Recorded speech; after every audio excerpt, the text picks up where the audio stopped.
I'd like to call our school board meeting for this evening to order. If you'll please join me in the salute to the flag. I pledge allegiance to the flag of the United States of America and to the republic for which it stands, one nation, under God, indivisible, with liberty and justice for all.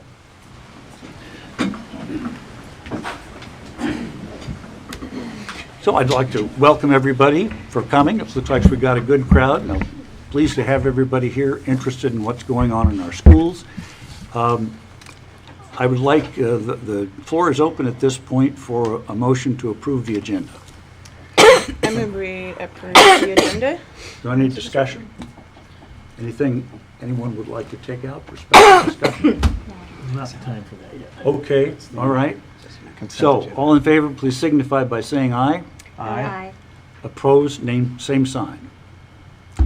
So, we have time for public comments, and I see there are a number of people with comments. We can handle this two ways. You'll be more than welcome to comment right now, as soon as I open it, on any item on our agenda, or you can wait till that point in our deliberations when we come to that item. And then there is an opportunity to comment at the very end, but that's on any particular topic you want. At the opening, we're open for any comment on items on the agenda. So I'll just call people's names, and you've got two choices. You can either say something now, and please keep it under 3 minutes, or you can exercise that when we come to the item on the agenda. Okay, I've got the name Brad Hudson. I'll wait. Okay, all right. And I got Cliff Hunegard. Okay. Duke Roselle. Yes. Up here, sir? Yeah, please. Thank you. I'm here mainly for there's scuttlebutt going through the community about the stadium issue. Because it's a big thing. I made a Facebook post this week after being told by one of the coaches. I have a kid, two children in the school district. One's at Hawkins and one's at the high school. And one of the coaches had told me that we were going to have a new stadium, brand new stadium built like we had been talked about for the past several years. And that was a shock to me. And I talked to a few other parents that were completely shocked by this issue. So I started doing some research, and I looked on the February 16th video of the school board meeting. And I saw that it was discussed, and they talked about, well, we're not going to we're going to scuttle the old plan, and we're just going to remodel the Phil Pugh Stadium. And Mr. Reitman, he brought up the fact that this should be probably brought out to the whole community as a whole, so we could discuss this issue. Because it was a real shock to quite a large portion of this community. Mr. Reitman was the only one that seemed to be behind the idea to put this out to everybody. It seemed like the rest of the board figured they had it handled at that level. And I understand that it wasn't initially on the ballot, the idea to put a brand new stadium. But I was part of the initial community group that got together and we started pushing the bond to this community. I sat many nights in meetings in this building and the old building talking about it. And I understand it wasn't actually on the ballot, but it was sold to this community by and by many times that we were getting a new stadium and remodeling the old stadium. Kids knew that they were going to be playing in a new stadium, and we all knew it. The concern is now that we don't have the money for it. And we have a great high school built, great middle school.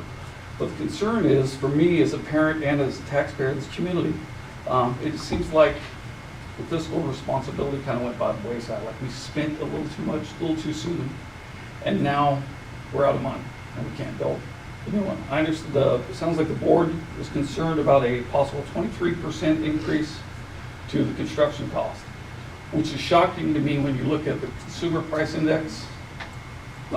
Interest rates and inflation over the last 4 to 5 years have been stagnant. We don't have a large CPI increase, and we also don't have a large interest increase.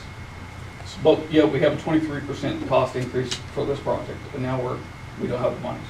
So that's a big concern for me. Can I- I'm hoping We're we getting a can get little some answers. down on time. Okay, so I'm hoping we can get some answers, and also I'd like to know from this board, who can I contact to get a public disclosure request? Who would I contact to get line item spending of this project so far? That's me. Okay, great. And then lastly, I mean, I appreciate our schools and what we got going on. Hey, But it's disappointing to see what we got now. Lastly, if this is gonna be the issue we're gonna push, is there anything we can do with improving the old Centrex field, using that as possible for the Pee-wees, community field, soccer field, something like that? Because I see a big old pile of dirt that needs to I'm be. going to have to turn you off. Thank you Sorry. thank you, Duke, thank you so much for coming and for your remarks. And just quickly, that is part of the plan. So we can talk more. Okay, well, TJ, Rob? Oh, wait. Okay, all right. Are there answers to the questions that were asked? They will be discussed when we do the presentation in the place it is on the agenda. Okay, TJ North. Okay. And Ryan Pruitt. I'm Ryan Pruitt, I'm Vice President with the North Mason Pee-wees, and you guys have been helping us out with gyms and stuff. It's been great, pretty good relationship. My concern was going back to a lot what Duke said, but it seems like we almost limited a field, or took away a field when we tore down the Hawkins field, and we put the practice field up there, which we've asked to use for some games on Saturdays, and we haven't been able to. And we wrote a letter, we were asked to write a letter to the county about what it would benefit us as a group to be able to use Phil Pugh Stadium if they help pay to turf it. So we wrote that letter. And then I was just, and I'm here more to find out what is the plan and going forward, where does the Pee-wee football program fit into somewhere they can utilize, and that's kind of why I'm here to Okay. support them. And like I said, you guys have been great with the gym use and everything, and we just want to make sure we have somewhere to go. That's all. All right, well, thank you very much, and Ryan, and we'll get on that. Rena Dyer? Okay. And Don LePere? Okay, all right. Don't let me forget. John? Yeah. I did receive a letter from a community member that asked if Oh, we okay. could share it. If so you would. I may. Okay. It's a long one, sorry. North Mason School Board Directors, my name is Craig Patty. I am a former school board member and was the co-chair of the bond committee that promoted to the 2013 school bond. As is the norm for a small community, especially with social media, word spreads fast when people are unhappy about local issues. I have heard and seen numerous comments about the district not building a new athletic stadium as part of the funds from the bond. I feel it is necessary to provide some background for those who may not be aware or perhaps do not remember. The bond was focused on building a new high school, remodeling the former high school to be converted to the middle school, and facility improvements to the elementary school's alternative high school, as well as moving the district office to the former high school annex building. There were funds allocated to improve athletic facilities, namely providing artificial turf to Pugh Stadium so that we could host postseason athletic events, as well as middle school and community sporting events. I remember a conversation that I had with former Superintendent Peterson in which I discussed my wish of installing a roof over Pugh Stadium if funds allowed. I was surprised several months after the bond had passed that plans had been made to build a new stadium. It was never part of discussions that I was involved in, nor was it part of the many community functions I attended promoting the bond. As a sports fan, I was excited about the prospect of a new stadium, though I wondered why we would need two stadiums for a district our size. I had assumed there had been some changes to the financing which would allow the district to take this project on within dollars approved without taking away from other needs. Looking around the general area, it is obvious that the economics have changed. When the bond was passed, it appeared that we would also be taking advantage of a down construction economy to get projects done in a buyer's market. As construction has picked up, supply and demand will also dictate costs.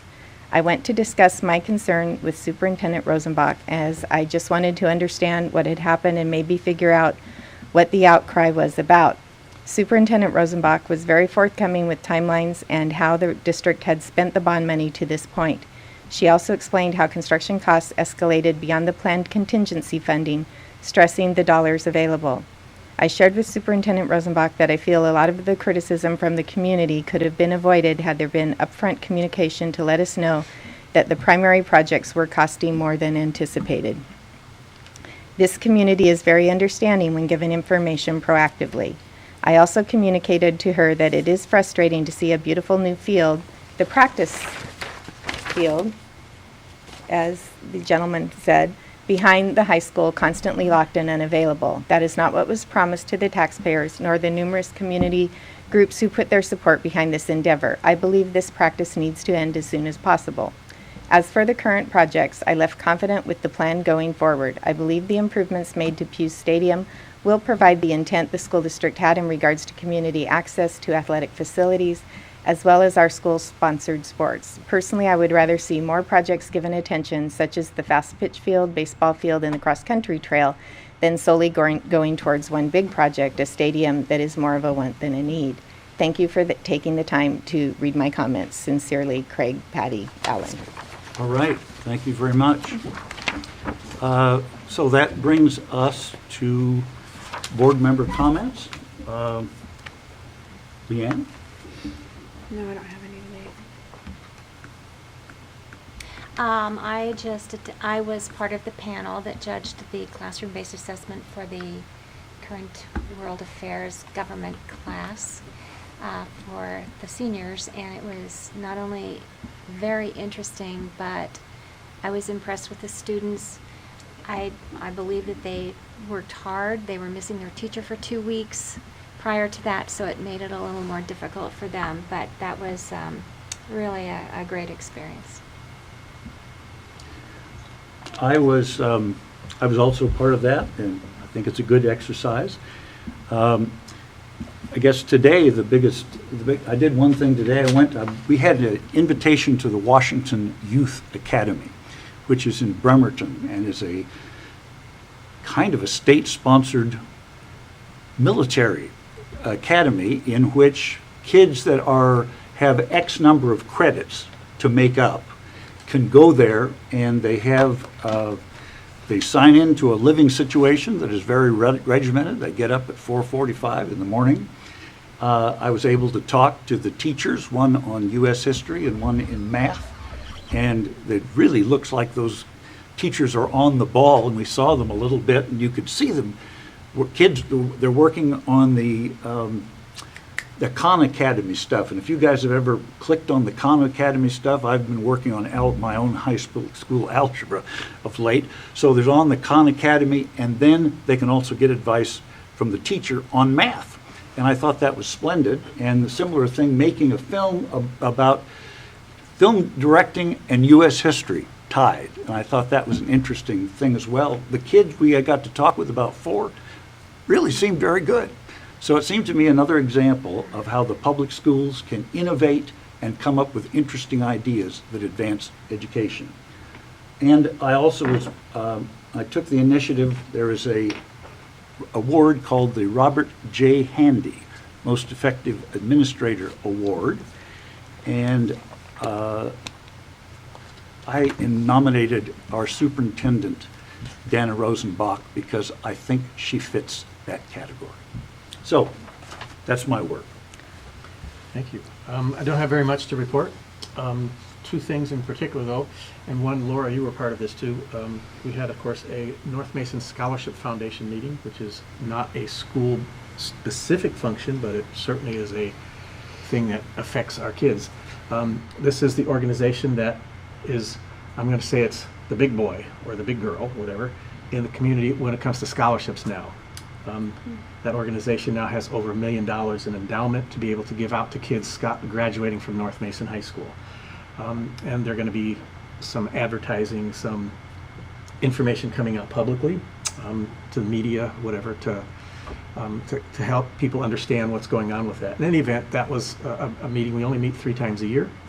And this was a real critical meeting for us to do that. And Laura is part of that effort as well and was at that meeting. So it's mostly just letting you folks know and you folks know as well. The other thing is, when I left the board meeting last time, I guess it was, I had mentioned I had 6 people had told me about the stadium and were not happy with it. Since then, and so it's 6-0 in favor of doing this new stadium versus remodeling. Since then, there have been 11 that have come in to say they're in support of the concept of doing the remodel instead of the new stadium. And I haven't had anyone else personally come to me to say new stadium. So on this very informal thing, it's 11-6 in favor of that, for whatever that's worth. One of them was an email sent to me, which I haven't been able to respond to because this is part why I'm bringing this up. I'm having extreme difficulty with the internet where I live. I live in the middle of the Tahuya Forest at a Girl Scout camp, and I get DSL, which normally is supposed to be really good. But I'm on a DSL that Haven Lake and Wooten Lake and Lake Christine and the people all in front, they get it first. And then it trickles out to where I live, the end of the line, 1 mile, 1,700 and some odd yards away from the hub, which is still gets the signal. 1,700 meters is that limit. No one else is on that 1,700, just me. Unfortunately, though, everyone has ate up the bandwidth by the time I get it. So I have this very slow interface. Now, why I'm bringing this up. The Girl Scouts who I work for at that camp and where I live there have put in a satellite. It worked for about 3 weeks. It's been dead for several months now. And they're still trying to figure out what's the matter with it. And they're trying to figure out another day to come out and fix it for the 4th or 5th time. And so far, I keep telling them, I give up. I'm used to this slow stuff, but sometimes I just get kicked off, or I just have to wait and wait and wait, and I give up. But anyway, I don't know what's going to happen with that. So there's a couple things I didn't get to read in this current iteration of the board agenda, which I'll be asking the superintendent about. In any case, that's where things are. But still, 11-6, informal, doesn't have any scientific value. And it's just kind of interesting that it turns out that way so far. So that's my report. Well, Art, I think we ought to fund a special Pony Express to make up for Consider this the send it by deficiencies of the pigeon. 21st century, So, That's funny. So this month, or I guess I wasn't here last month, but the past 2 months, first spring sports at the high school started up, so that's pretty cool. And I'm very excited. It's my senior year, so it's kind of a bittersweet time. And then the second thing I've been busy with is Pennies for Patients, which is a coin drive we do at the high school every year. And it actually started my freshman year. And this year was the most participation I've seen from students, the most participation I've seen from staff. We raised $400, and it was just, I'm so happy I got to be in charge of it this year, but I was so excited to see how willing people were to give when normally for other coin drives and stuff they're not as willing. So it was all right. Thank you very much. Well, okay, we're now on to consent items, and is there, I'm open to accept the consent agenda, and then we could discuss what's on it. I move that we accept the consent agenda as it is posted so far. Okay, discussion. I do have some. All right, please. A couple of things I wasn't able to read because it just took too long to load, and it never did load, and so I gave up, or it gave up, I don't know. And one of those was the policy 3116, students in foster care, which now that I was here, I came here early so I could check that. I did get to look at it briefly, and it's a whole brand new policy, and I would really appreciate if you could maybe give us some Yeah. insight onto that. It is a whole brand new policy. It results from legislation from the last session of the legislature.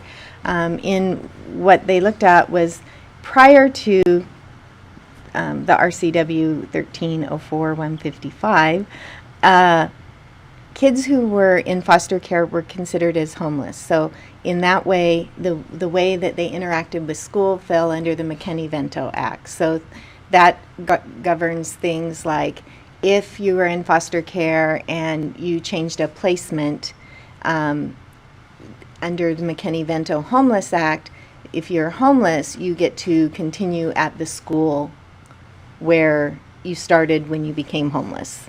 And the district is responsible for transportation and those kinds of things. One of the pieces that's different now under this policy and this legislation is that still could be the case, but it isn't necessarily the case, because then the school representatives, as well as the other people listed here that would support making a good decision for the student, get together and talk about if let's say we had a student in foster care who now is placed in foster, from our district, who is now placed in foster care and an hour's bus ride away, is it really truly in their best interest, when there are other stressors in their lives, to also be riding the bus for 2 hours every day? So the student, if they were the appropriate age, or the guardians appointed and the district, would work together on a plan for the student, so that there's more involved than just an automatic, like can happen under McKinney-Vento, and a little bit more support for foster kids. And it details how the state agencies and the school district will work together to support the kids. All right. Any other discussion? All in favor then? Oh, I'm not done yet. Go ahead. Oh, pardon me, Art, Still checking. by all means. Also, what I wasn't able to get were two things. One was the administration change order. Again, since I was here about a half hour early, I was able to look at it. And then there was the Hawkins Middle School change order. I now forget which one. One of the two of them is enormously long. So The Hawkins one is long. Okay, that one I didn't have a chance to really do anything but just that's about 85 pages. Anything I need to know about that? I think I'm actually going to have Eric, since we have him here, tell you what is important about that Hawkins change order. Can you do that for us, Eric? Actually, I can talk to both. To both of them. Change order for Hawkins, and this will be the first one of a number of construction-related items. Of course, when we go through a remodel, you open up a wall, so we don't necessarily see what we thought we'd see. So there's a lot of items that we had to adapt to as we were going through the construction side. I think there's also, I'm trying to remember all the items that were on there. I believe we also had some additional work outside. And when you try to work in something that's there and you go off the best drawings and best information you have, it's still very difficult to make sure that that's right. I mean, we're going off of water and fire lines and sanitary lines that, okay, they're right here, you dig down, and they're not there. So we had a couple where we had to actually move some things around. We had to add some pipe that wasn't taken into consideration and things like that. So it's a conglomeration of a number of changes. I think that there was 15 or 18 total changes that were wrapped up into that one change. Yeah, my sense when I was briefly able to see it just this evening was that these were mostly things that the best that I could tell, that we didn't have a choice. Yeah, and I think it's the important thing is when we get to the point where we're looking at additional work or something like that, especially in a remodel, we go through and we say, okay, what are we trying to do? And then there's been a couple of those that you don't see. You see the final reiteration. There's some where it's like the contractor will come back and say, we think this is what it's going to cost, and we sit there and go, okay, let's look at another way to do it. So when it's all said and done, a lot of these things have been dialed back, or we keep track of things on time and material. We're here to do that, so we see exactly what is happening. So that's how we try to keep that cap on the changes that are going on. Right. What I didn't see, and so I'm going to assume that that's the case, so tell me if I'm wrong. What I didn't see were things that would be really expensive, like all of a sudden we changed our mind and we'd like to do this as a change order. That's my sense about all the projects, is that we've pretty much not done that. There may have been one or two that you look at from a global perspective, say, okay, this is something that at this time is going to be a benefit for years to come. And at that point, you say, yes, I think this is getting the district the best value for that dollar now, rather than saying, let's see about, well, what can we do if we add it or adapt it later on, which is going to have an additional cost. Plus, again, we're looking at a different market today, like we were talking about earlier, different market today than we were looking at 3, 4, 5 years ago. So we don't see a lot of that. I don't think we've, just trying to go through real quick, I don't think we've seen anything like that with Hawkins. There's maybe one or two small ones like, this makes more sense to make this look this way. But again, we're not talking substantial dollars to take care of those things. And most of it, again, we look at things that are utility-based, because again, if you remember, even when, you come up here tomorrow and I'll show you all sorts of what's going on. Most of your infrastructure from there over into here, we're still looking at infrastructure that's 30-plus years old. Things have a shelf life. So when you start to get into things, it's like, we can either repair this now, or we can leave it there and let it last, but then, for instance, like with the storm line, then you're gonna be digging through an asphalt, you're gonna be doing this at a later date, so we don't wanna run up those kind of dollars. So, that's been, on a couple things, going a little bit further than this on some of the past projects. There's been a chance to say, we can take care of this now, and we're still not talking millions of dollars, we're talking smaller dollar amounts to really get that value, rather than having to wait and put it off. So I think if you have any questions specifically on the line items on there, we can definitely walk through them. Yeah, I did not. Yeah, and I know the other one, I think for the building here, I think it was for, 15,000 for this, I think there were 48 for the other one. There's one more change that will be for this, and we had to take care of some things that weren't here, that were more security related, and more, another part that was forced upon the district. Again, when you get into a remodel situation, and you go through plan review, and they come back and say, okay, this is great, and then you have the inspector walk through the building and go, you need to do this. And there's a chunk of that coming too. So those are really the items that we really have to adapt to. It's what, most of these items are items that are being forced upon you, rather than being something that's a volunteer. It's like, hey, let's go do this. There's a couple, I think one was take care of replacing some of the bark out in front. It was $900. There's little things like that, but it's like, okay, you look at the big picture, yeah, if you have another landscaper come and do it when you're done, you're probably looking at, by the time you add in everything, you're looking probably a lot.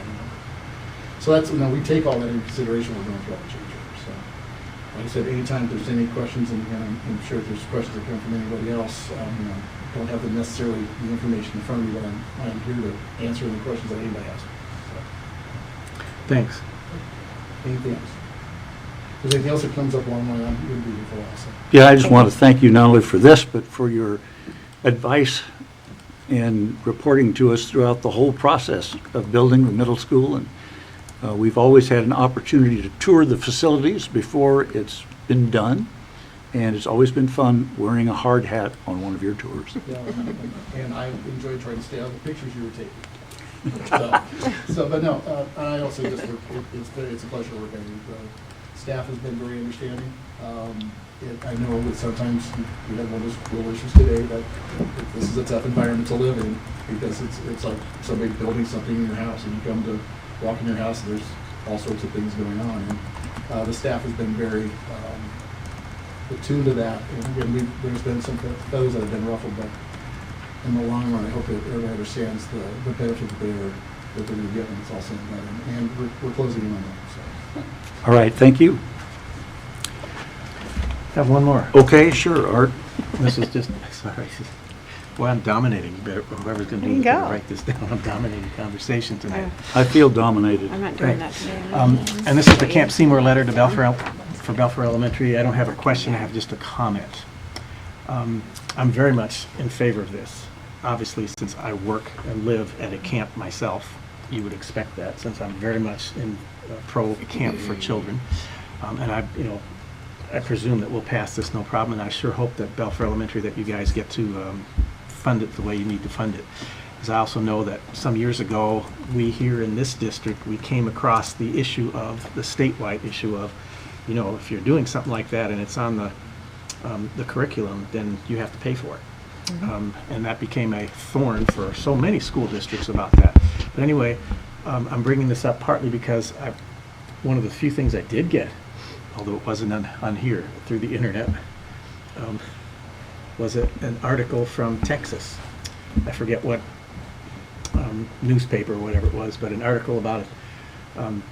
In Texas, some research has been done, which is right up my alley. It doesn't say anything about camps, but it's right up that alley, which is their research. They decided, a couple school districts decided to, well, let's see, we're having trouble with our elementary kids learning, having their attention spans in class and that sort of stuff. And so they said, well, we're going to just triple the amount of recess we give the kids. They did, and the results came back, and their kids are more attentive in class and are learning better. Anyway, I just want to put the two together. Camps, which don't necessarily have a really hard and fast curricular schedule or whatever it is, or it doesn't look like that, it has great impact, and learning is more than just academics. And so anyway, I'm very much pleased that you guys are still doing that. Okay, I'm done. Hear, hear. All right, thank you very much. So this brings us to, well, do we want We have a vote. We have, Turn up the mics at all, it's very difficult to hear. is this better? Mine's working. They're actually not microphones, they are recording. They're recordings. We have to speak louder. We'll just have to speak louder. Is this about the right for the back? No, they are. That better? They are microphones. Okay. Okay. Yeah. Are there any other discussions of our consent agenda? And All right. no. All right. All in favor of accepting our consent agenda, please signify by saying aye. Aye. Opposed, same sign. All right, the motion passes. This brings us to assurance of organizational performance and policy. And, Board of Development and Linkage. okay, where did You're I up. skip? Oh, Superintendent's report. yes, that's what I wanted. Yeah. Okay. So much for, well, no, where did it go? going. Okay, keep going. There are advantages that paper has. Superintendent update, yes, that is Yes. so correct. That is where it is. It's my turn. All right. Thank you very much. Oh, there we go. Right there. All right, thank Okay. you so much. So it's time for Dana's report. So this week, I get to start off my report with two separate proclamations. This week is Classified School Employees Week, as declared by Governor Inslee, and I will read his proclamation. It's luckily not as long as some of those that he writes, but it does honor our staff. Whereas classified school employees are involved in nearly every aspect of education, maintaining buildings and grounds, preparing and serving meals, keeping school facilities clean and orderly, assisting in the classroom, performing and conducting research activities, providing information technology and media services, administrative support functions, safe transportation, and a secure and healthy environment, and many other specialized services. And whereas these dedicated individuals deserve recognition and thanks for the outstanding work they are doing for this state, their communities, and the students enrolled in Washington's public schools and universities. And whereas there are nearly 60,000 classified school employees working with and helping students in Washington's universities and public schools, and whereas classified school employees are instrumental in the state's responsibility to educate all students, and whereas by supporting the learning environment along with professors, teachers, parents, administrators, and school boards, classified school employees are crucial partners in our education system. Therefore, I, Jay Inslee, Governor of the State of Washington, do hereby proclaim March 13 through 17, 2017 as Classified Public School Employee Week in Washington, and I urge all people in our state to join me in this special observance. Signed, Jay Inslee. And I think it's really exciting and cool to note that there have been some great activities around the district, and more continue to support our classified employees. The kids at the leadership kids at the high school made a baked potato lunch on Wednesday. Different staff, the teaching staff provided breakfast treats on Monday.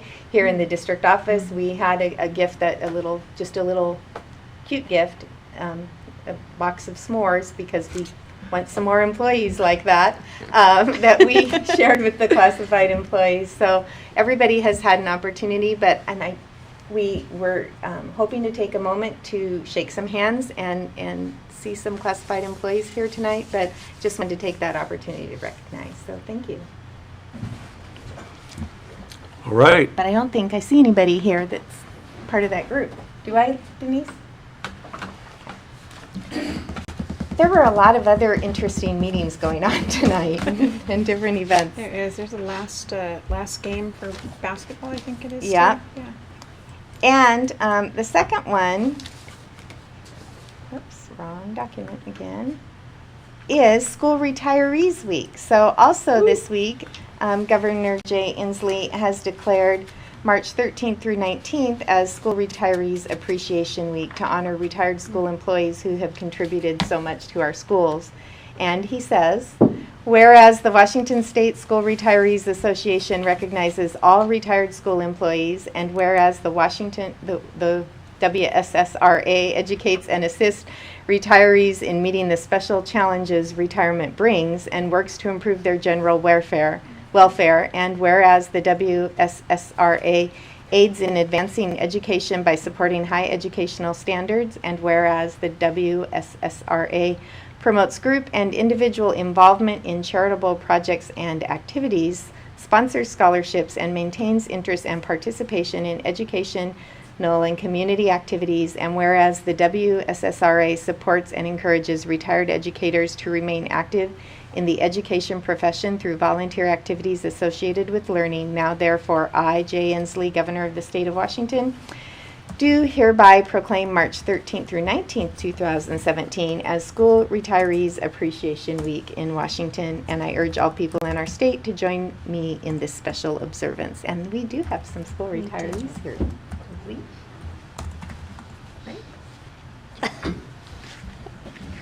Oh, come on, I have a really cute little gift to give you. Yeah. So we did want you to have something to see that show that we do appreciate you so much, and have created an appreciation certificate for each of you. So thank you very much, and I know the board would like to shake your hands too. Can we just lean over the top? Yeah. Thanks so much. I'm warming it up. Thank you very much. Thank you for your service.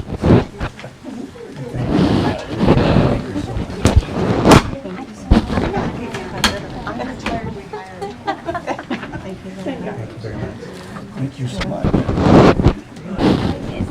Thanks, Cliff. Put your back. Don't go away. Don't go away.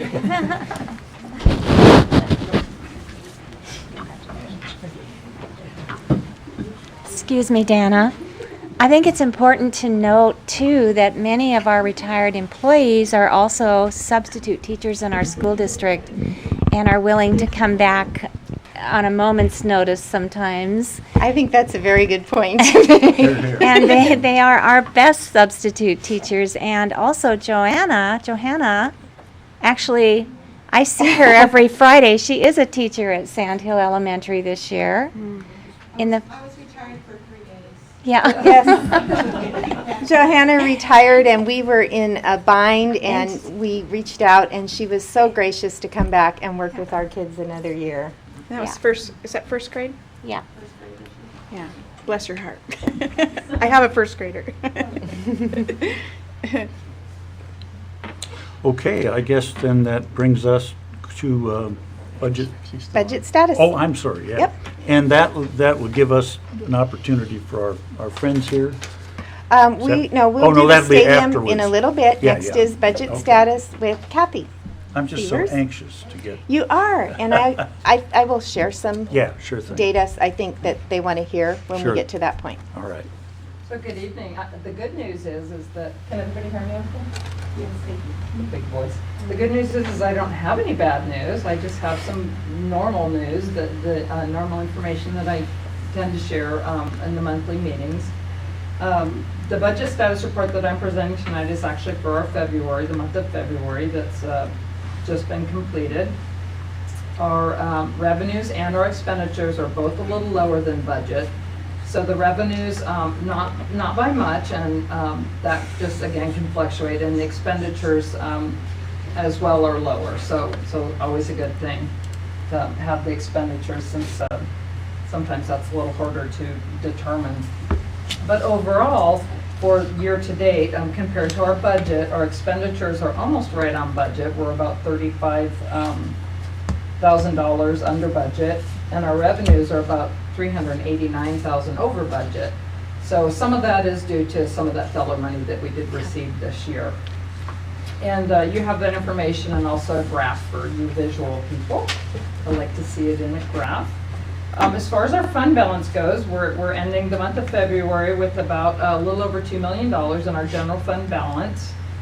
And that is about $500,000 more than this time last year, which is, again, That's nice. we talk about, I think I talk about that at every meeting, that it's a decision that we made to try to grow our fund balance to go in line with the state auditor's recommendation, and to just have a little more capacity.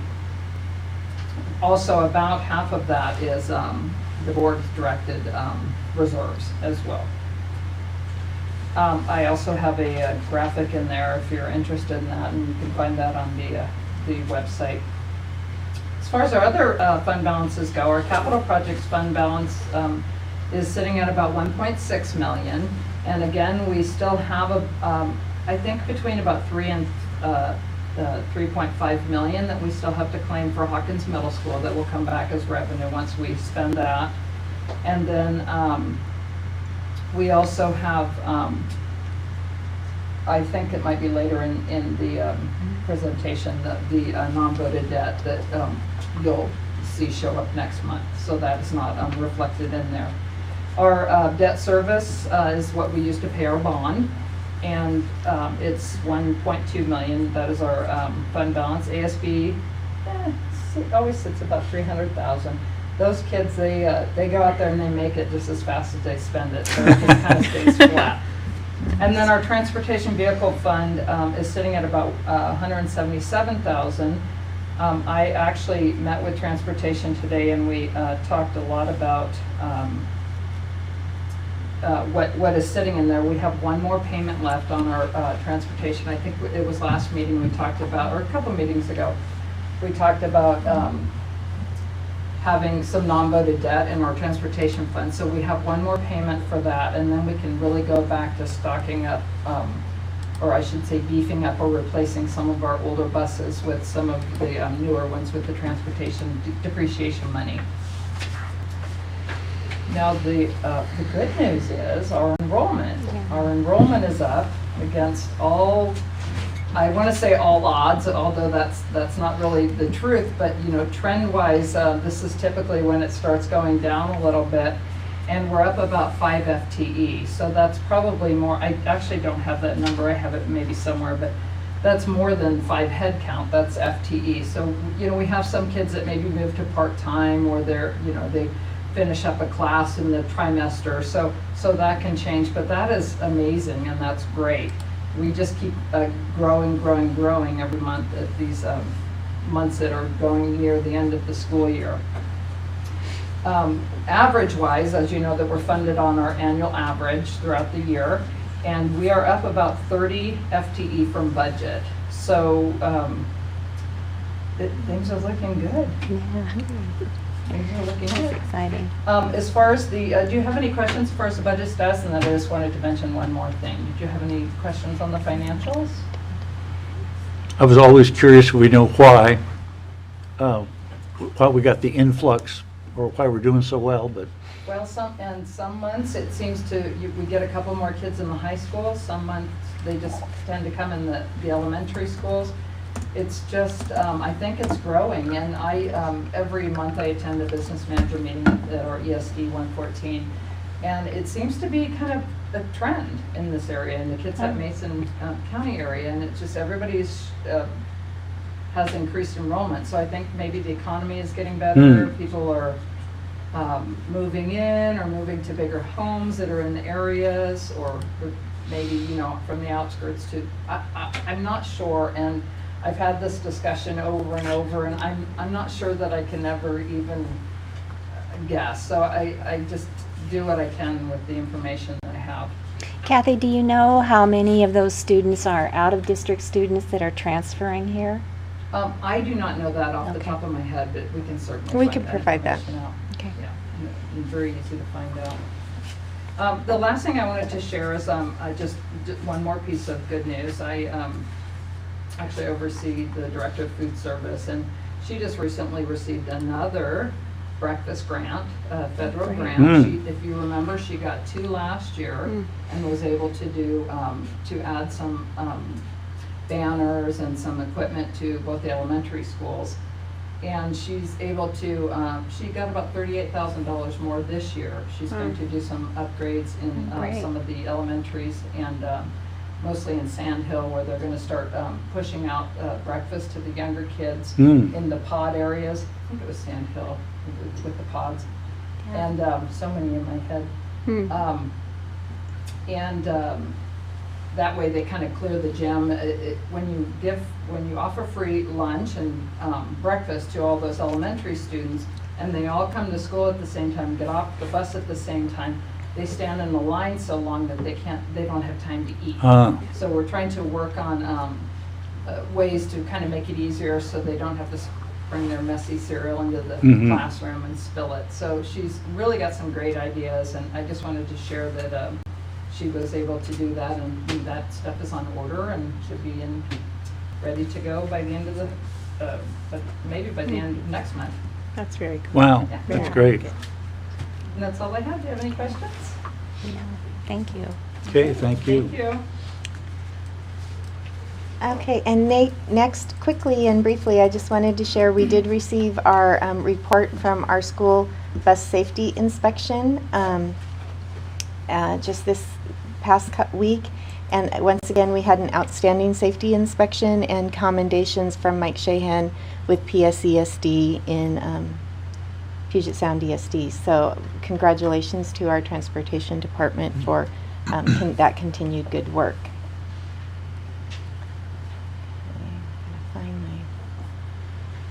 Lost my document. So next up, I think, let me look on yours because I just lost mine, is to talk about the stadium conceptual site plan. So can you pull that picture up, Denise? I did want to share first some of the information that we talked about at a couple of board meetings and that we talked about with our facilities advisory committee. In 2013, the bond projects that came out of the 2013 bond, the bond overall was about 49 million, and we expected to get 13 to 15 million in state match. We're actually getting a little bit more than that, almost 16, just about 16 million in state match. There's also payments coming from Grapeview for their portion of the bond participation because their kids come here because they're a non-high district. That money is coming in over a 4-year period with two payments a year because Grapeview was financed that through a levy rather than a bond. If they had financed it through a bond, it would have been an upfront, but what worked for them was to do a levy, and so they're paying it over 4 years. So among the things that were expected in the bond project as written were the construction of a new high school, the renovation of existing high school to become a middle school, facility improvements including replacement roofs for existing schools, to convert the existing middle school to district offices, and then there was discussion also around the bond time and into August, and the board had made a determination in August of 2013, but we had to follow up and do a resolution to confirm that decision, to change that because the abatement and other issues with converting the existing middle school proved to be overly costly, and the board then kind of changed that to use this building instead. Undertaking improvements to play fields, which is very broad, and we're reading the bond language to say that that gives us permission to do a stadium because that is the conversation that happened during that summertime time with the community, and mechanical safety and security upgrades throughout the district. So far, things that have been completed or are nearing completion: the Belfair roof, the Belfair play shed and new parking lot, the Sand Hill play shed, North Mason High School, James A. Taylor High School, the district office, and Hawkins Middle School. There are still a few punch list items getting finished, but basically done. And then some safety improvements in existing buildings, we have gone ahead and provided through the general fund. So we have put the door lock stuff on the front of both elementary schools, and we're in the process of putting ADA compliant push button door openers on first at Sand Hill. We have them at the three new high school buildings, but to add that on at Sand Hill, and then following this later this summer at Belfair. So at Sand Hill, we will have those ADA doors on the front door and the doors out to the playground in the coming couple of months. Bond finances, overall, the revenue projection with the Great View money and state match came in at and the match is still an approximate because we can think we know what we're going to get, but they decide once we submit what we've already spent how much of it they're actually going to give us. But so we projected 60 total with all three of those revenue streams, $67,630,187. Spent and encumbered to date, $66,142,875. The plans for the buildings kind of expected to take every last one of those dollars. And I think to put it in context, yes, there has been a very high, and in some cases 23% increase in building costs. If we look, for example, at the Hawkins Middle School project, as everyone knows, we had to go out for a second set of bids because the first set was so much higher. So we had to do some re-engineering and go back out for bids, and those came in better, but still about almost $6 million more for the cost for the Hawkins building renovation project than was assumed or planned on when we wrote the bond originally. And so instead of 13 million, closer to 19 million, that's a big expense right there.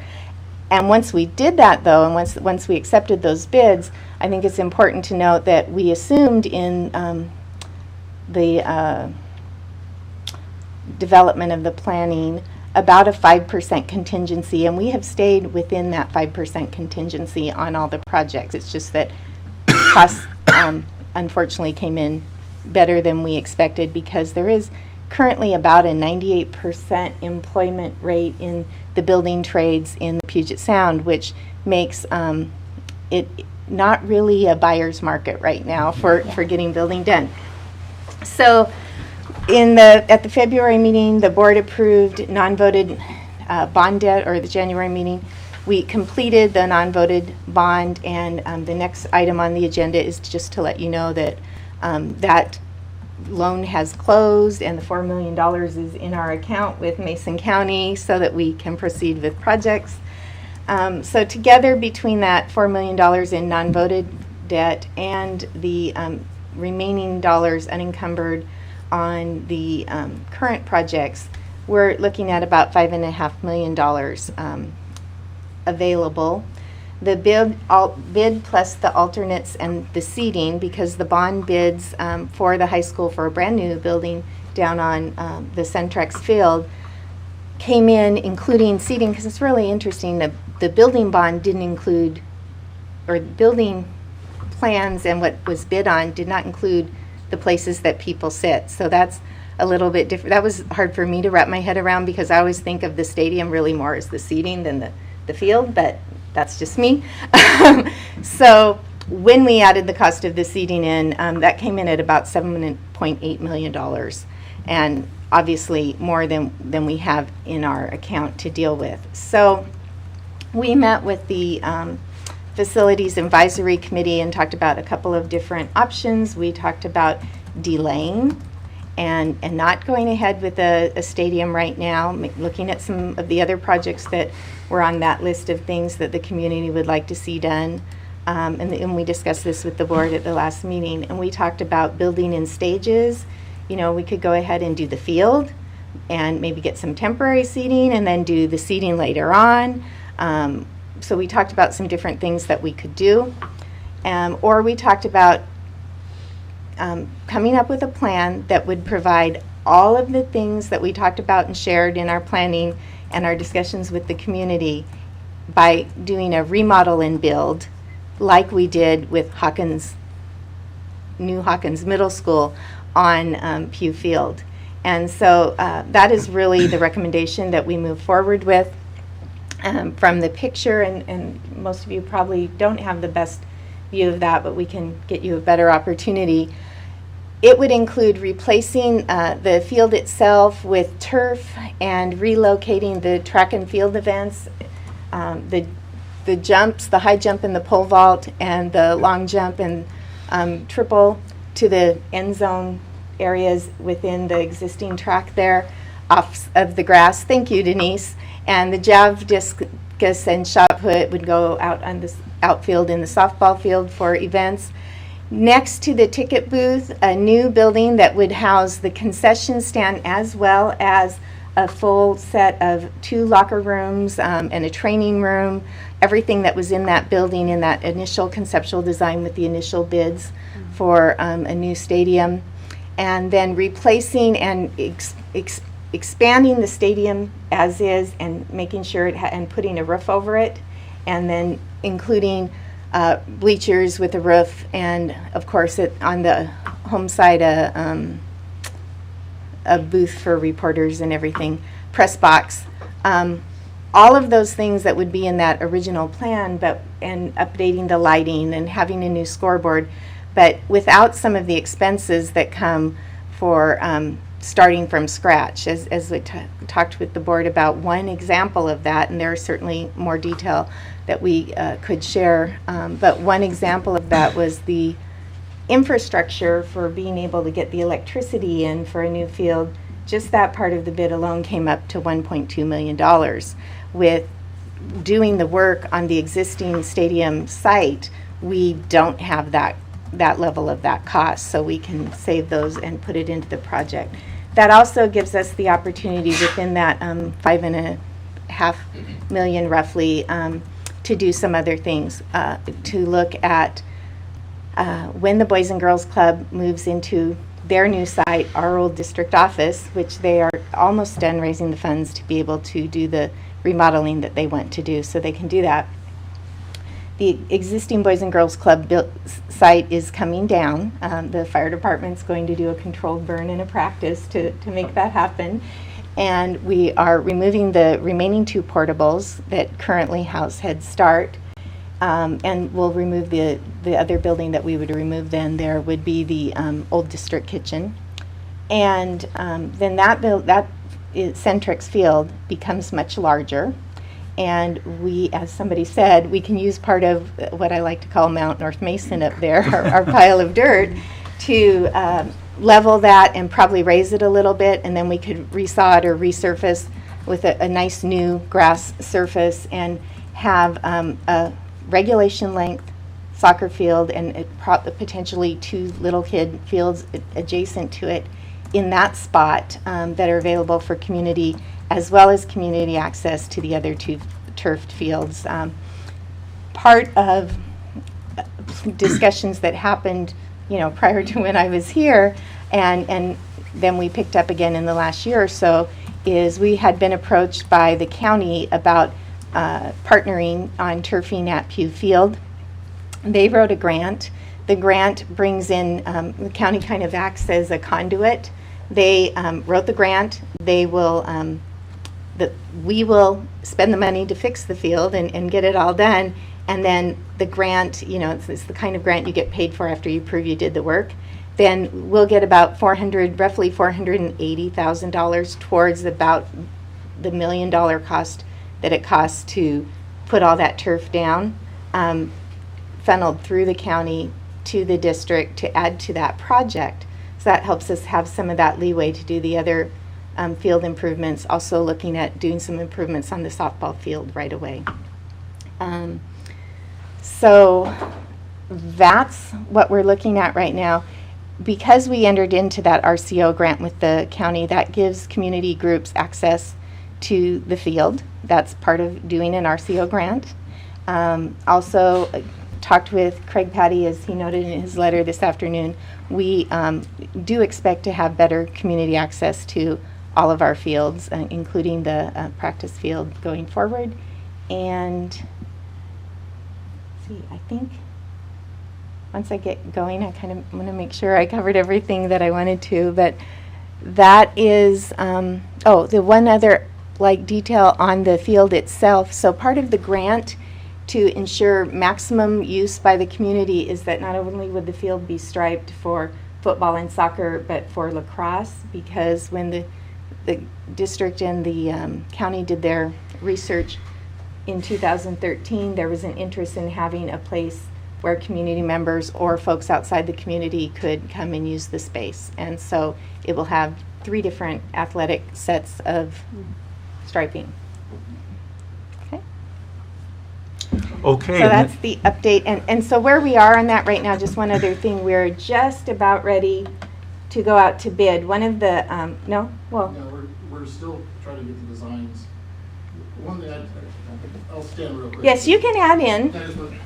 I think one thing that a lot of people need to understand is when we made this point, we've now tried to pivot 180 degrees. We are doing everything we can. Our architects are working overtime to get things ready to go, so we get them in for permit. The benefit that we do have is, for instance, with the locker room building, we're using the same thing. It'll be the same thing that was going to happen down at Centrex. The Centrex field is going to be the same building, so we don't have to go through. We're not redesigning something. All we have to do is redesign where it sits, the site work for it. Something else I want to throw in about this site versus the Centrex. Another substantial part of that field was what was going to be having to do with all the earthwork. That pile of dirt that you see was going to disappear. But the problem we have is with the northwest corner of Centrex Field, that was all built. It was flattened out to build a field, but it was all built on fill. So in order to go in and put the track around the outside, we go to put the pervious concrete or asphalt down to support the track. We were going to be going down, taking a substantial amount of that dirt off, exporting it, and then filling it back in. The good news that we believe we have down below is most of the soil you see down there, especially like where the detention pond is and things like that, that dirt hasn't been disturbed. It's pretty much native soil. I think from a risk aspect of what you find as far as having to dig out bad soils or something like that, probably in a much better, you're probably much more risk averse being here than you would have been down at the other field. So right now, again, because it's in certain elements that we can take a bite of. The field is going to be typically one contractor. The building we will bid out. The field will probably go through the KCBA and go about it and contract that through KCBA. But some of the stuff we do have to bid out. And I'm going to kind of go back real quick and speak one other item about when we were talking about the cost for what the stadium was. When the number comes up like this, $7.85 million. We start adding up things. People a lot of times will go, oh, okay, well, you're coming up with a certain percentage short.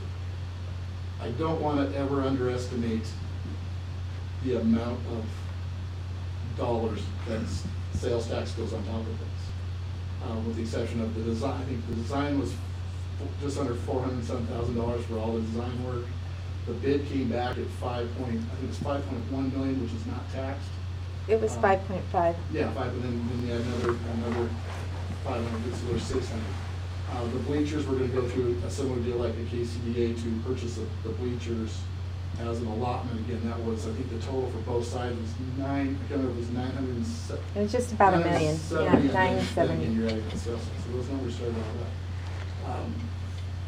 Here, if we look at the other, again, also the track, resurfacing the track again was going to be another item taken through KCBA because the intent is to get you buy a better value because those have all been pre-bid out through these cooperatives. So you start adding up those things, that's where that number comes from. Of course, we went through and added 8.5, or I think it's 8.6 now, maybe, our sales tax on top of it, and that's where that larger number came. So where we're at right now is I had a conversation with Ray today. We were trying to get what elements we can as fast as we can get out so we can go out to bid. Things like, I know you brought up the lights for the field. The intent right now is we're going to reuse the poles and we're going to put new LED lights on. we'll do, if we have to do some maintenance to the poles, that's great, but all of a sudden, I mean, when you look at the cost of these light towers, the poles is a substantial amount. The benefit also is we're using LED lights that draw a lot less power, so we could probably reuse a lot of the infrastructure that's there to do all of that work. We already have power dams to there. The good news where that building's doing, there's already a power feed not that far away. So yeah, so we've got these other items that we're able to get some value out of putting to going to the system down below. Now, I understand that there's a lot of political things to this, but I think if you were to look at the set of plans that you would see for the stadium, and then you turn around and look at the set of plans here, really the only element that is going to look different is going to be the home bleachers. And right now, we had an engineer come down and look through those, with the exception of, he's one of the guys from PCS who does a lot of these stadiums. He was very surprised at the condition that it is in. There are some things that we do have to go back and do some epoxy work on, some explosive rebar and things like that. But the structure's sound. So when we go to add more seating or something like that, we'll probably have to grow out the side. But you do have that's going to be the one part that's, if you looked at the two aerials, that's the one part that's going to look a little different. So I just want that's my favorite thought. Yeah, I appreciate it. Thank you. Okay, well, we've got comments, and Brad Hudson?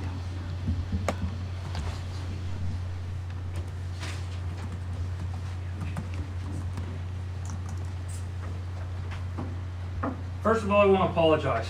I failed each and every one of you. You never tend to know who your board members are until you actually need them. And now I need you. Because this is where we homeschool our children, so I haven't had my kids into your programs. I don't know a lot of the issues. But when it comes to the football field, when it comes to the schools, I see $50-some million, my tax dollars. I want to know where my money goes. I see where it's going. I don't necessarily know it's going in the right places at the right times because you never communicate with me. You brought it up numerous times, we need to get better at communicating. You had almost 2 years to communicate this. You guys have specifically said, I have told people we are building a stadium. Not getting a stadium. You're not gonna get a new field for another 30 years is what you're not gonna get. When I sit here last year, I needed the help of the school so I could have my Pee-wees practice football. I was told no. I don't know where that's written. I'd love to see it, but I was told no. I was told about the practice field. Great, you can borrow it, $90 an hour. That's a great community field. That's where my taxpaying dollars is going. I sit here, you talk about communication. You made fun of all these 6 people. I was one of your 80-some people that took a look at your YouTube video. And I took a look at it a couple times to make sure I heard everything crystal clear. So what I heard is you had 6 people. Obviously, the crowds that you run with are different than the crowds that I run with. Because it's a lot more different on my side of the field. When I sit here and I look at communication aspects, I've never once built a school. I've never once designed anything like this. That's beyond my scope. I've been to many schools. I even graduated from one. I sit here, I would talk to the people that are gonna live in it, work in it, and use it. So when I sit here and I look at the school, do you have an orchestra pit for your orchestra? I know the answer is no. Or at least that's the answer that I'm getting from the people that are talking to me. When I sit here and I look at the lockers, are the lockers big enough for the books? Again, my answer is being told no. Now it could be completely different because I don't go to your high school. But that's something that I'm looking at here in a year or two. My kid has to go to that high school. Or I'm choosing to let her go to that school. But what makes me want her to go to that school? Because they can't put their books in it. And that's a school that's going to be around for the next 25 years. Right now your school is built for 1,500 people. Like I said, that's what I know. It could be wrong, but that's what I know. I know you have 700 people that go to it. My math says that's 32 students growth over the next 25 years per year. Did you accommodate for that 32 students? Or are we going to be living out of portables at the end of it? There's 32 kids. She just said that there's growth. And I heard the last one that there was like 10 students growth. That's a lot of growth. What have you guys accommodated for that? Those are the things that, those concern me as a taxpaying person. That's where I look at each and every one of you, and you sit there and say, we're good stewards of money, good stewards of money. You sit there and Every elementary school gets breakfast and lunch.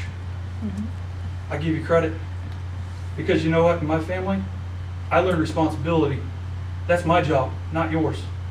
Those things that I have, if I want to smoke my cigarettes or drink my beer or whatever, those are my responsibilities, not yours. My child gets fed. That's my job. It's not my fault that other people can't learn it. All you're doing now is enabling. And you sit there and you say, well, we're going to do it for middle school and we're going to do it for high school. I'm not a genius at math, but that's $625,000 over the next 25 years, if your math is right at $25,000 a year, just for elementary school. You sit there and say we're good stewards. Not every parent needs you to pay for their child's food. I don't. I would be upset if you did. That's my dollars that you are wasting. You're not being a steward. Angers and frustrates me. What are you going to do to help me? Because I speak for a whole lot more than just me. Because for every person that is here, I'm looking at each and every one of them. There's hundreds or thousands of people that aren't here because they don't have the time. So what are you going to do to answer them? Because like I said, I was one of your 80 people that looked at it at YouTube, and you said 6 people talked to you. There's more than 6 people in this room. There's probably thousands out there. So what are you going to do to help us? And if you need help, ask me. I'll help you. I'll help you do whatever you need. You sit there and say, well, we've tried everything we can. Have you exhausted all resources? Because I know for a fact USA Footballs is offering scholarships for a turf field. Ask. Put in the paperwork. Let's see what we can do. Or is there federal grants? I don't know. Communication aspect. Did you ask any of us, are you willing to give us more money? Because you're doing what you want to do. That stadium's not going to be built right now. Brad, I got to tell you about time, so if you could wrap it up. Absolutely. Have you exhausted every resource? Have you asked your public, are you willing to give us a couple extra dollars? Because, like I said, my math is kind of rough. But at your $7 million, that's 19 cents per every $1,000 of my value of the house. It cost me an extra $50, $60. I can afford that. Have you, each and every one of you exhausted all of your resources? That's all I have to say. Thank you very much. And we've got T.J. Rab. I'm good. Okay. T.J. North. I'm good. Okay. Rena Dyer.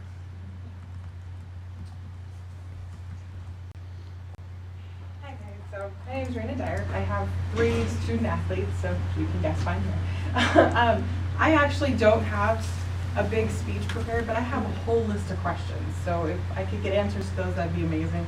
The first thing I want to say is, yes, thank you for your efforts to be fiscally responsible, for making an effort to live within our means. Love it. I like to live within our means. That's a good plan.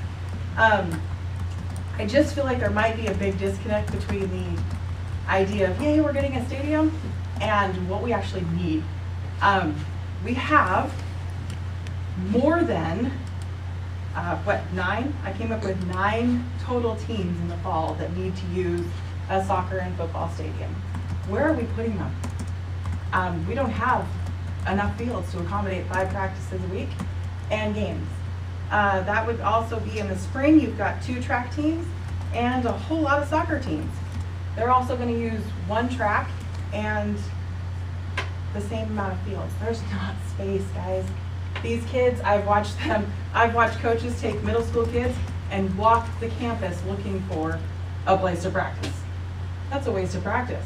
I've watched a high school coach that we say we want to honor him with building this nice stadium. I watched him haul his players to 3 different fields in 1 practice so that he could complete a practice. I watched him split a field with a whole bunch of middle school girls playing soccer, and I'm sorry, 60 football players on 40 yards is not a practice. It's not going to work. So my question is, how in the world are we going to accommodate all of our teams and all of our youth on what we're planning? This isn't going to cut it. The second thing is equipment storage. Yay, we're getting locker rooms at the new stadium. Where are they going to store their football gear? In that building. Where's middle school going to start their football here? They have a new They do have. room. Yes, have they do. room. So then, on the practice, so then that would be figuring out the logistics. I guess the coaches can figure that out. But the logistics of, okay, we've got practicing up here and all our practice equipment and our gear and everything down here. It just didn't, last year, and I know we're working on a new year, but last year it was not well thought out. The last question is, were any of the coaches and physical education teachers, were any of them approached and given the opportunity to speak into what would work, what they needed? And if they were, what was that format like? What were they allowed to say, hey, we don't have the practice time. I keep hearing community gets to use the fields. Community gets to use the fields. You just said that the community gets to use the field because of our grant that they have. When the access. school's not using it. I don't know when that will ever happen. When is the school not going to be using it? I mean, it's only daylight here for so many hours. So my questions are, how are we going to accommodate anywhere from 5 to 10 games per week on 2 fields? Are we going to accommodate 9 teams broken into 5 groups practicing 5 days a week on those same fields during the same practice time? So that's pretty much it. So the best person to answer those would be Mark Swafford. So if I can get your information after the meeting, I'll have him call and talk Oh, with I you. have his information. Okay. But I would venture to guess that he can't manifest fields out of grass. So unless there's extra fields, there's just not. You don't have to be a mathematician to count 1, 2, 3, 4. How are we going to fit? That's it. Okay, thank you very much.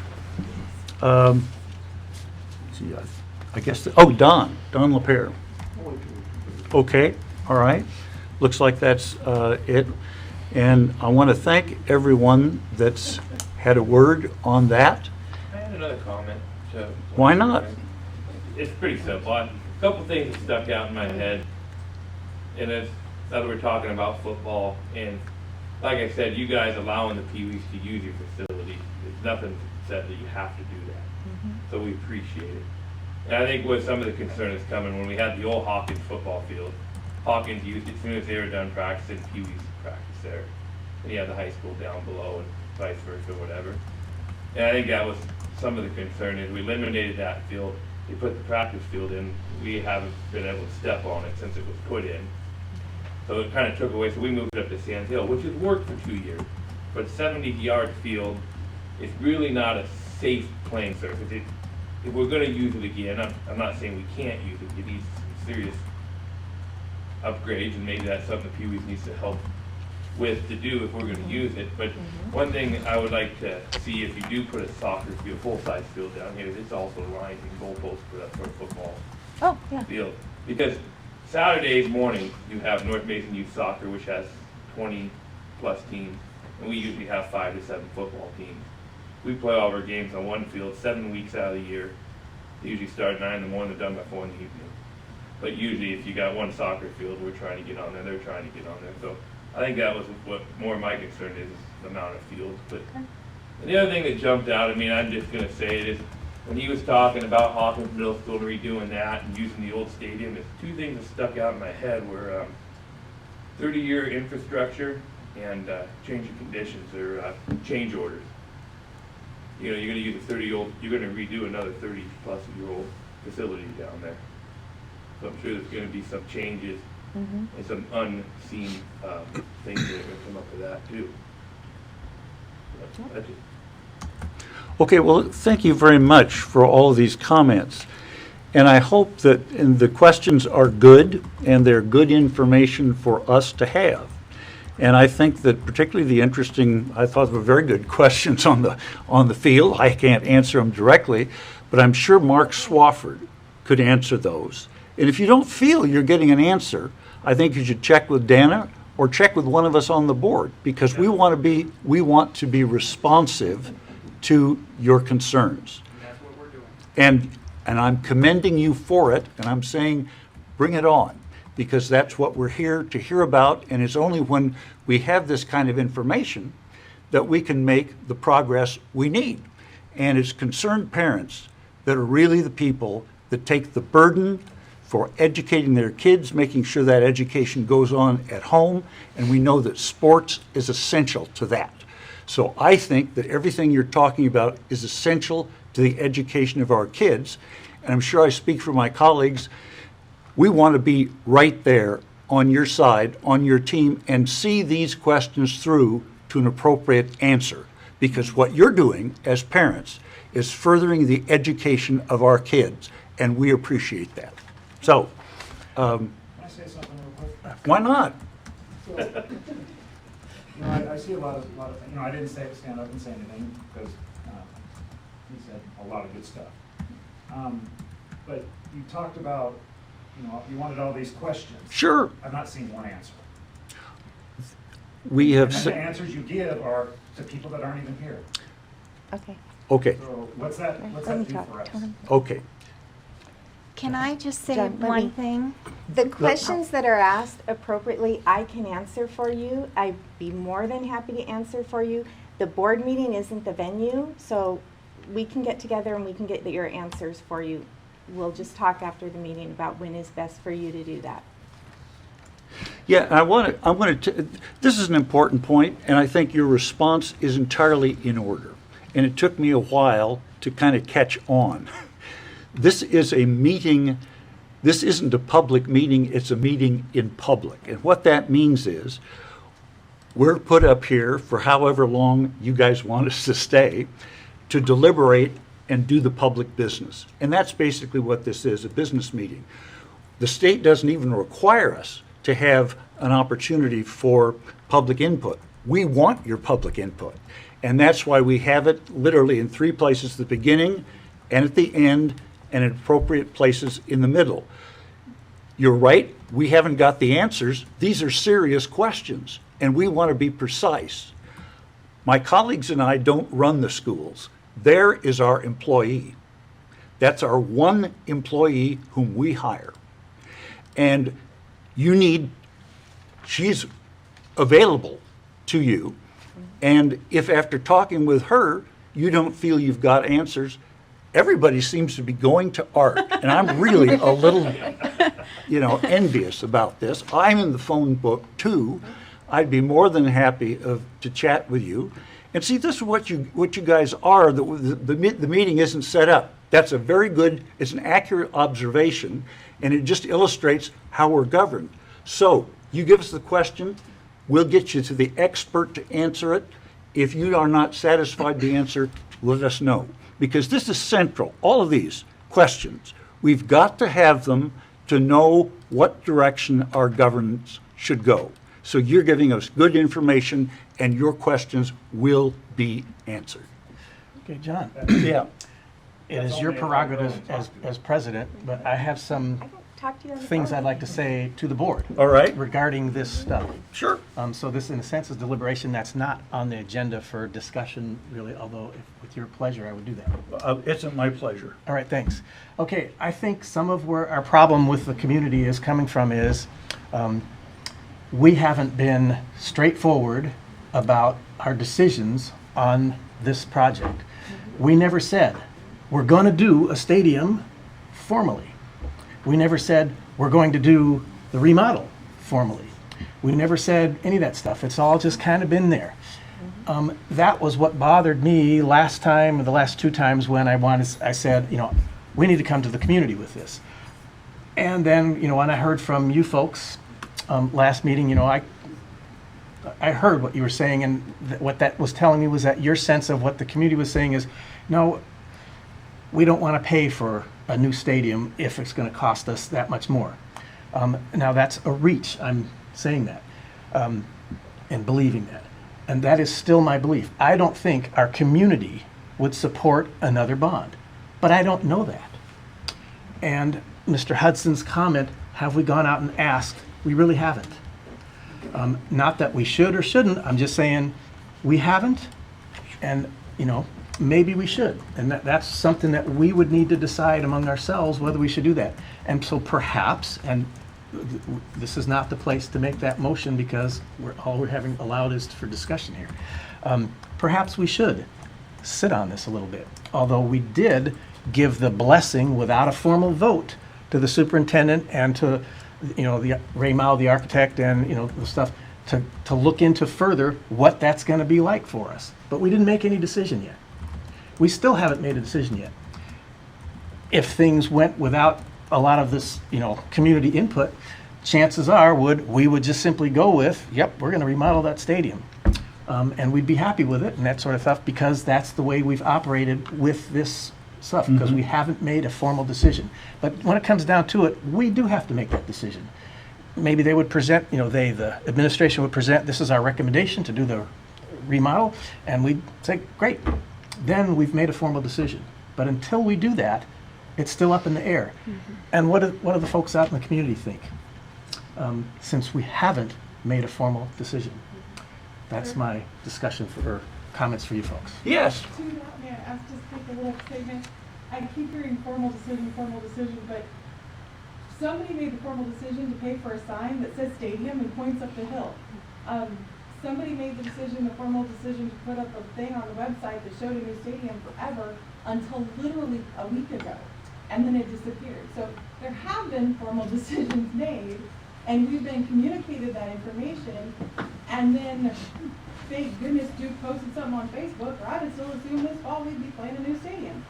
So maybe the secondary communication, and yes, maybe you shouldn't make any more formal decisions until we have more information. And I love the idea of surveying the community and finding out, hey, some of us might actually be willing to pay that extra 50 cents or 19 cents for every whatever $1,000. He's the mathematician, County. This board has never been remiss in running a bond, but Anyway, we should. Normally, though, what would Yeah. happen here is we would have a recommendation to bring to you, and when we bring that recommendation, you would vote. We don't have a recommendation till we get more information about what this project will look like that we can bring to you, that then you can determine whether you want to go with that or not. So when Eric talked about we've had to step back because the original project was so expensive, we're still waiting for all of that information to bring to you so you can make a vote. And we are getting some pushback from the community. Not, we haven't canvassed them. I would like to see us do that to get a better sense of what does the community think? Would they want to support a bond, or maybe they really wouldn't? I don't know. I'll tell you this. I had 6 people that came to me, before January about the stadium. All were wanting the new stadium and were very against having a remodeled stadium. And then since then, it's been 11 more that have the other point of view. Although none of them were so opposed to a brand new stadium, they just said, "Oh, we see the reasoning behind that. Let's go for." They could support the remodeled stadium, that kind of stuff. That again, that's not a scientific sample. It's just the people that happen to come to me, and except for 3 people, I didn't seek anybody out looking for comments and stuff. I did seek 3 of them out. What do you think? In any event, I'm getting mixed messages in one sense, and yet, but since that January school board meeting, I've not had anyone come to me to say, I want a brand new stadium, and by God, I expect you to give it to me, or anything like that. Nothing like that. It's been whatever. So, I think we have a divided community, but I can't say it's 50-50 or anything like that. I just don't know. And anyway, it's really coming down to, we have to decide something at some point where we're going to go, or we can continue to see where this remodel goes and whatever.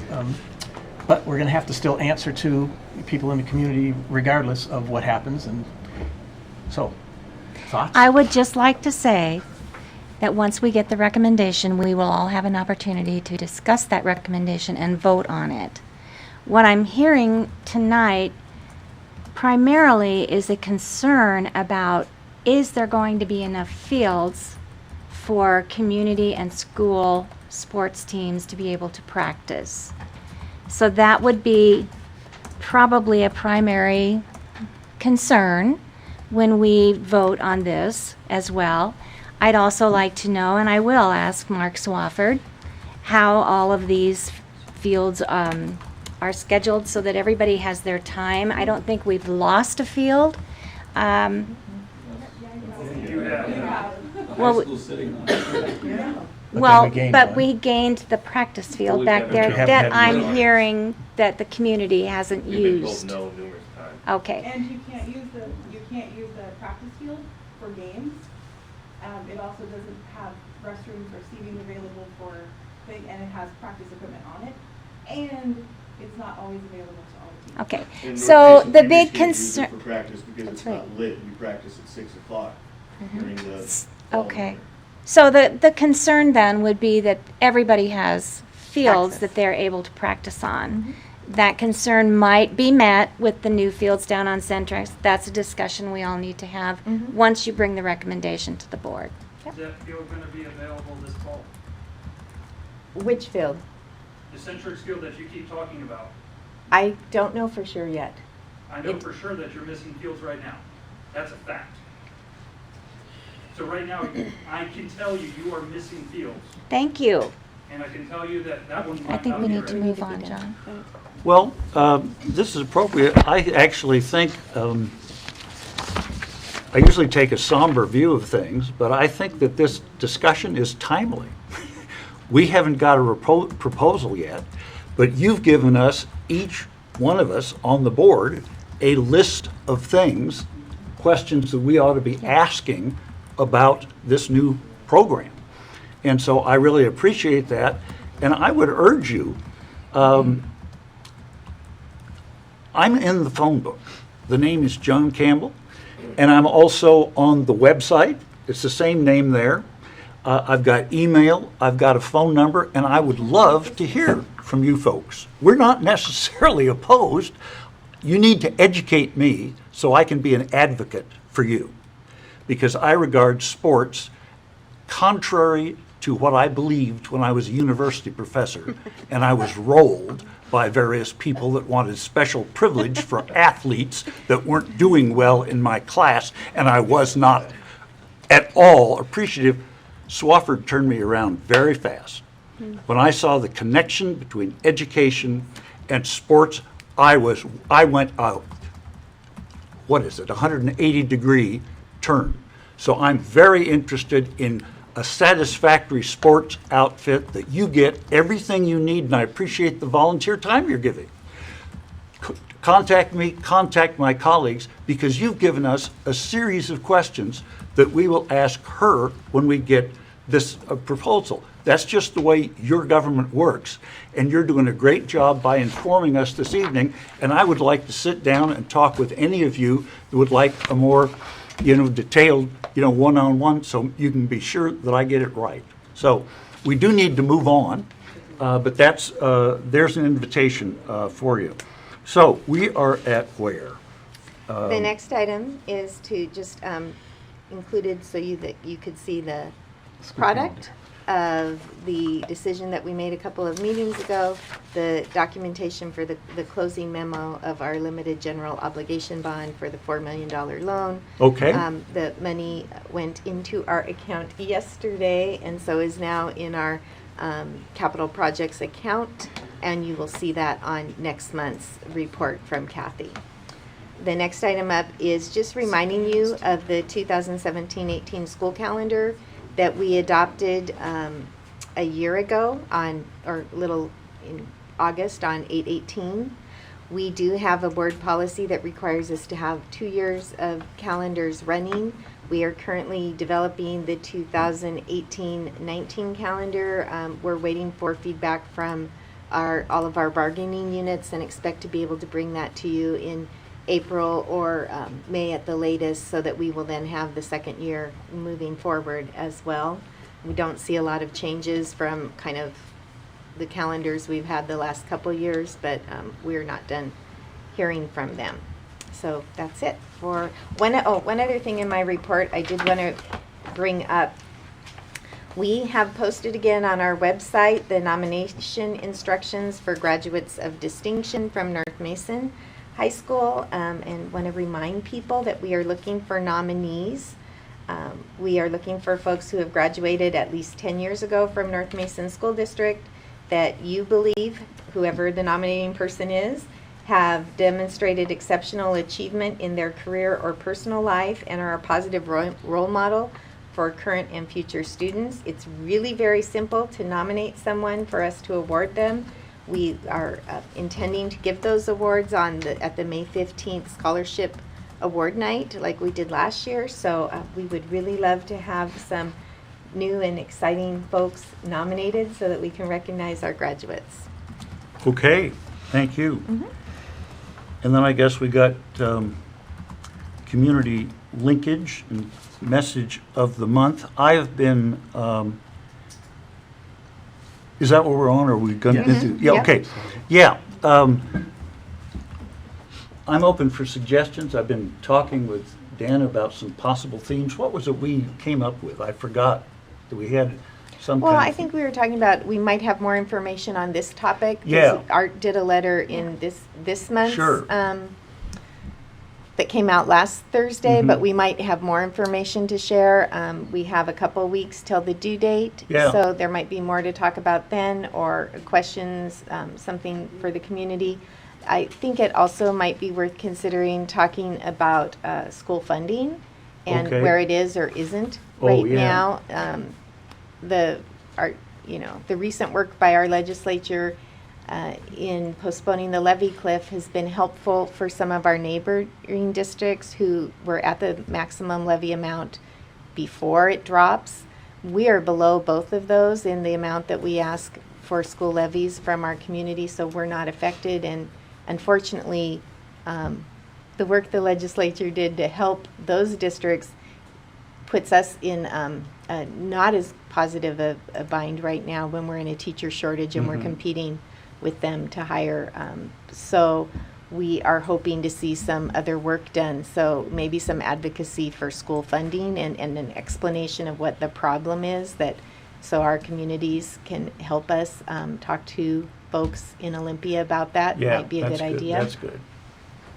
Well, friends, this is just it indicates all the more. I got a column coming up. We'll all have columns. The more you tell us, the more informed that piece could be that could reflect some of your thinking. So I welcome you to communicate with us, because we've got some forums for communicating with the larger public that we'd like to make use of on behalf of our common goals.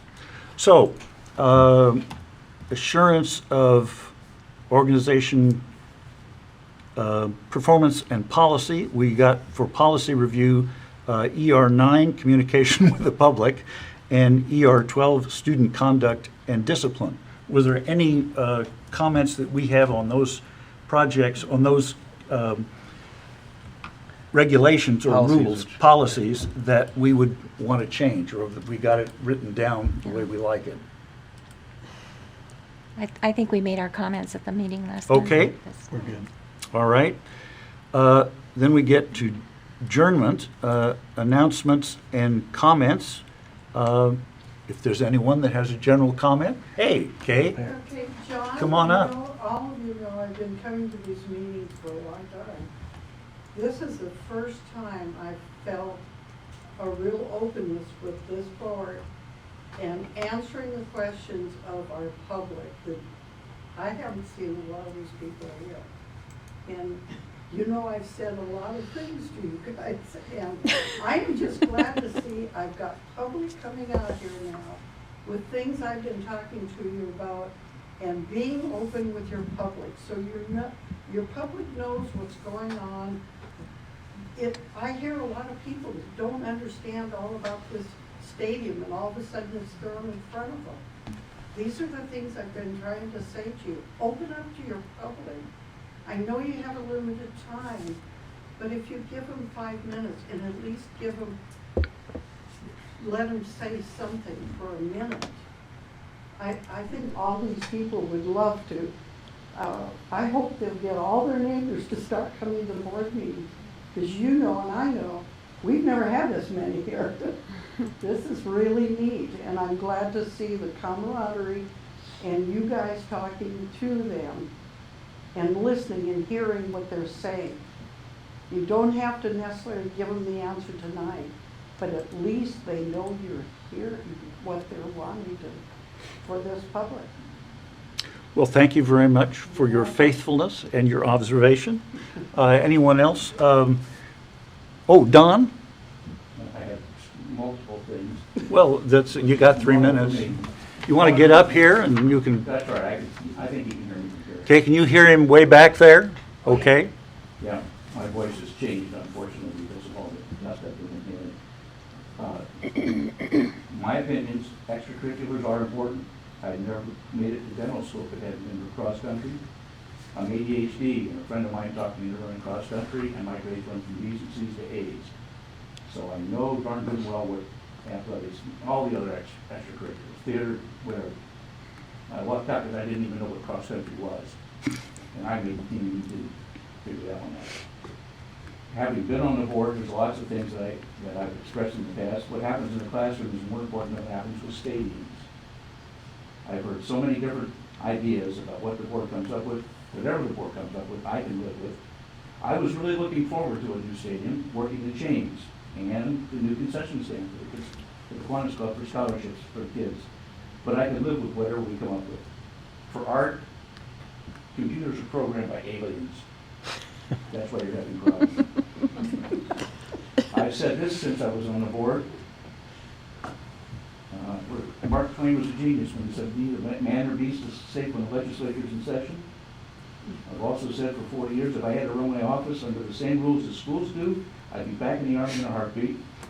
Because the rules are so stupid, but it's our God-given, our legislators and their infinite wisdom and stupidity take a pick on that. Passing a bond issue for a stadium, in my opinion, is never going to fly. We've got too many people who think academics is as important, if not more so than the stadium. I'll live with whatever you guys come up with. The longer we wait on making a decision, the less chance we're going to have of having any kind of sports in the fall. Or we'll be playing on the same field in exactly the same condition, which I could live with. Hell, we won a state championship on the field that the school's sitting on top of now. And that was a pretty crappy field, if you're pardon the expression. I played soccer on that field. I'd much rather play on almost anybody else's field but that one. So, it can be done on whatever we end up having, we'll make it work. But the longer we put it off, the less chance we have of getting anything done by 1st of September. Done. All right. Thank you very much, Don. I didn't sign up, but I would have possibly a student. Hey, go ahead. Okay. You want to come forward? No, I'm in the back, you can hear me. Okay, all right.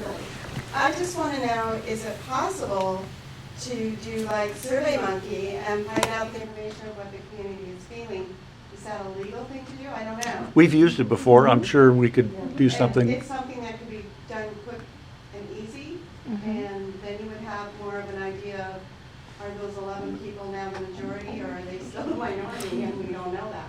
Sure. So that's just my suggestion, is think about that. Thank you for that suggestion. Yes. I didn't write down, but I'm going to tell you, there is tons of parents that have been all the way up to Pee Wee's, Little League, Northeastern Youth Sport, what was it, Soccer Association, that would have loved to have been here to hear what's going on, because we are all crushed and disappointed in this, that our kids don't have fields to play on. When you have band out there in the fall, and you have middle school football, and you have high school football, and you have the girls soccer out there on that practice field, that's what was going on. And you guys actually probably should see this. We need fields. We need fields for these kids. The kids do better in school when they have sports. There's studies, lots of studies. We just, Oh, yeah. We know. and also another thing is there anything that we can, is there a parking lot for the kids, the high schoolers, instead of walking all the way up? I wanted to, that's one of the things that. There is. It's being built right Oh, now. It- Yes. it's another 3 months. Yeah, it's like, everything's up in the air, we don't know what's going on, and I just want to address it. Thank you. Again, yeah, sure. I just want to make a general comment, not as much to the board, but to the audience on your concerns on the stadium. This is short strokes, like Ron says. The more questions you have, the less it's going to get done. It's going to get done further out. Yep. I would suggest that you people that have real concerns, why don't you form a committee? Meet in the next 2 weeks and get together with Dana, with the leader of the committee, get together with Dana and bring out your points a week before the next school board meeting so she can do some homework and then make a presentation. You know, it's up to you guys, don't. Thank you for information. Yeah, Herb, that sounds like a very good idea. Yes, gentleman's back. So we've discussed the football field, we've discussed soccer fields, we've discussed everything else. The monkey that's on my back right now is the education program. Right now, we're at the bottom third in Washington State. Our test scores are in the 40s. If you take a look at the Washington State ranking of high schools, what are your plans to improve that? Thank you very much. That's an excellent question for our superintendent, and she can give you an answer, if not this evening, at some other that's a big question, and it deserves a serious response. We have all been asking that question ourselves. And so I can't tell you more this evening, but you can know more if you want, and if you're not satisfied, you should contact one of us. Because these are the questions that we try to address in our way. So that brings us to us. Is there any more comments from the public? All right, and thank you. I'm just gonna say, if we do something with the Survey Monkey, don't let that be a place to stop, because a lot of times, because survey is our questions to you, but sometimes we're not addressing the question that you guys want, or the question you have.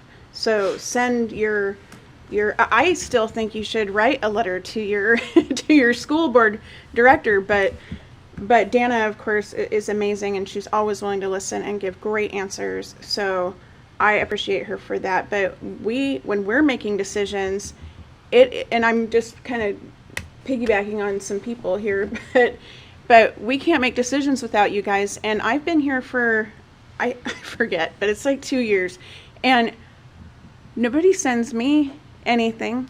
You know, and I'm not going to cry about it, and I think I have a sane mind, mostly, you know, and I'm here for you guys, but I'm going to make decisions on the information that I get and the stuff that I look into.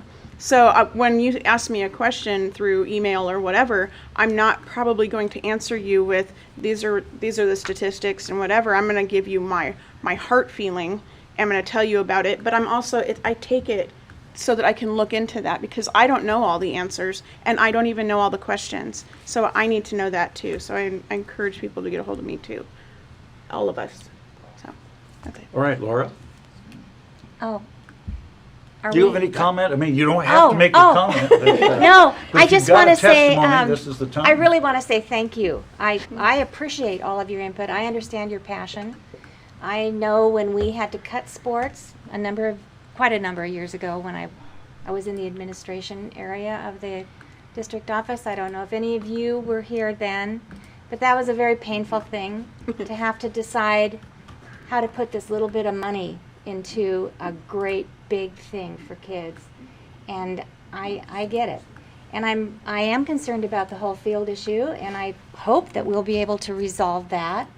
And I also want to introduce you to the chairman of the North Mason Relay for Life, Mr. Spencer Pruitt, sitting right over here, our own North Mason High School student.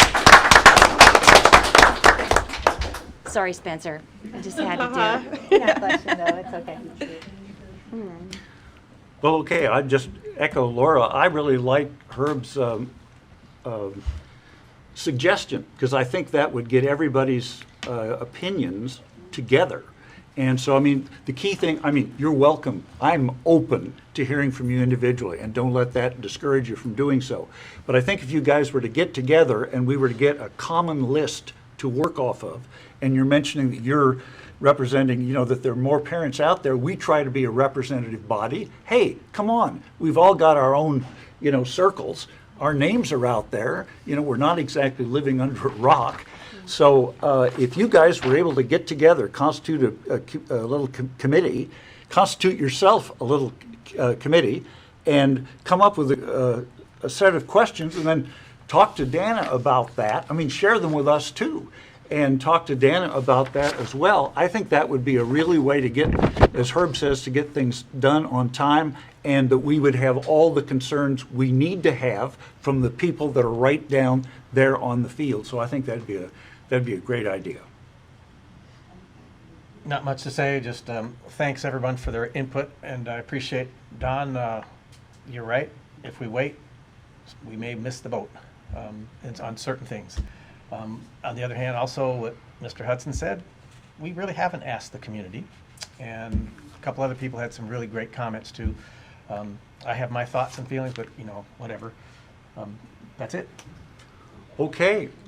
Can I, it's really Why quick, I'm not? gonna Why go not? too I- far. who But am I I to- think the Survey Monkeys really is cool.